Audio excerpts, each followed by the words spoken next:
আমি এই দেশের জনগণের জন্য কী না করছি। আমি 4 বার হামলার শিকার হলাম, মার খাইলাম, প্রতিবাদ করলাম, যেখানে যাই সেখানে প্রতিবাদ করি।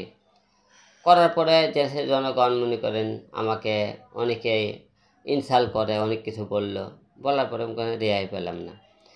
যে দেশের জনগণের জন্য নিজের জীবন উৎসর্গ করে দিছি, 8-10 জন ছেলেপেলে রাস্তায় আমাকে মারধর করে, হামলা করে।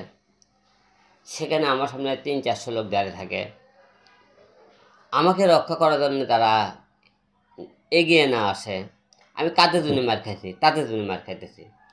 আজকে আমি মনে করি আন্দোলনের আজকে আমার এত শত্রু কার জন্য? জনগণের জন্যে।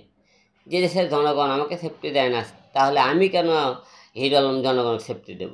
আওয়ামী লীগ সরকারে মনে করেন যখন ছিল হয়তো তখন একটা আক্রোশ হিসেবে ভোট দিয়েছিল। এখন বিএনপি আছে, একবার ভোট দেবে না। কারণ আছে, কারণ মানুষের ক্ষমতা এমন একটা জিনিস, তার নিজেদের হয় না, বাইরে খুব কমে দিতে চায়। আমি সব কিছু যোগ করে দেখছি, আমাকে যদি মানুষ ভালোই বাসে, তাহলে যখন রাস্তায় আমি 4 বার হামলার শিকার হলাম, ওই জনগণের সামনে আমাকে মারধর করলো, জনগণ তো আমাকে রক্ষা করতে আসলো না। কী ভালোবাসে তারা? এবং যারা উপদেষ্টার হওয়ার যোগ্য, যারা এত আন্দোলন করলো, এবং অমনি রাজনীতির দল আছে, সেগুলোর মধ্যে অনেক কিছু ভালো ভালো লোক আছে, তাদেরকে দেন। আপনারা হঠাৎ করে যারা আমাদের ডক্টর মোহাম্মদ ইউনূস স্যাররা যারা এবং ছাত্ররা দায়িত্বে আছেন, হঠাৎ করে চাইলে এরা যে কোনো মনে করেন উপদেষ্টা দিতে পারে না। কারণ উপদেষ্টা দিতে গেলে অনেক করে দলের সাথে বসে আপনি দেন। কারণ আপনাদের উপদেষ্টা দেওয়ার জন্য ওখানে বসানো হয়নি, আপনাদের বসানো হয়েছে দেশটা আগে ঠিক করবেন আপনারা। দেশটা ঠিক করে একটা সুষ্ঠু নির্বাচন আপনাদের কাছে আমাদের দাবি। তিশা আপা বঙ্গবন্ধু সিনেমাতে কাজ করেছে, সে কিন্তু একটা অপরাধ করেছে। সে কেমন অপরাধ করেছে? আরফিন শুভ ভাই কাজ করছিল, এরকম অনেক আওয়ামী লীগের লোক কাজ করে, তাদেরকে পোলট টোল করে তাদেরকে লাঞ্ছিত করা হয়ে গেছে।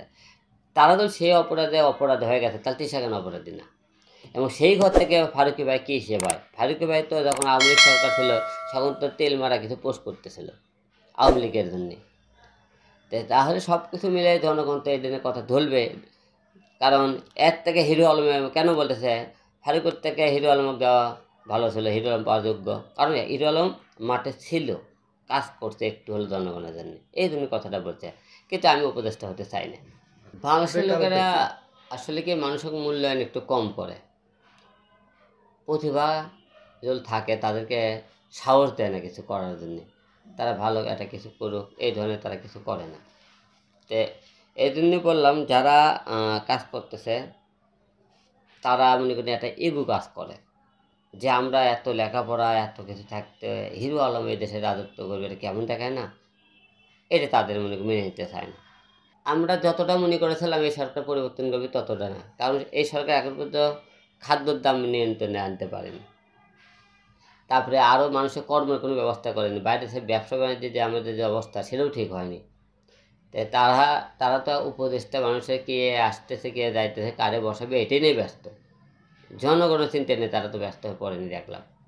আমার মনে হয় না আশা পূরণ হবে।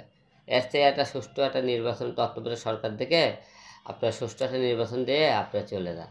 বর্তমানে আইনের যে অবস্থা, আমরা তো এখন আইনের কোনো ব্যবস্থাই নিতে পারি না। আমরা প্রশাসনের কাছে গেলে তারা নিজেরা ভয়ে থাকে, আসামিটা একবার ধরবে গেলে 10 বার চিন্তা করে ধরবে কি না, তাদের ক্ষমতা নেই দেশের। তাহলে আমরা কোন দেশে আছেন কোন? এবং সংসদে আগে আমরা দেখেছি একটি করে দলে 200 আসন তারাই নিয়ে থাকতেছিল, আর হয়তো ছিটে পেটে 4-5 টাকা আসন পাইতেছিল।